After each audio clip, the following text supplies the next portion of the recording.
चूहे महुआ राजा, अरे जैसे चूहे महुआ राजा।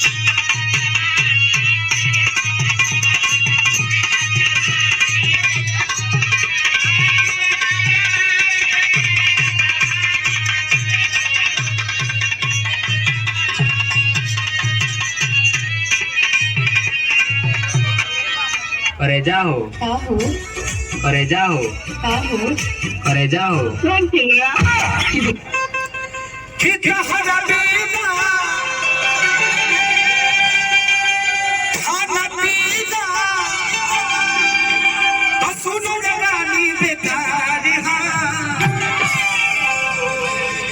एगो हमर दिल ए जान होई तीनों तहार। दू गला कहीं का बात बात पर मुंह फुलावेलू, पिछले जन्म में भैंस रहू का?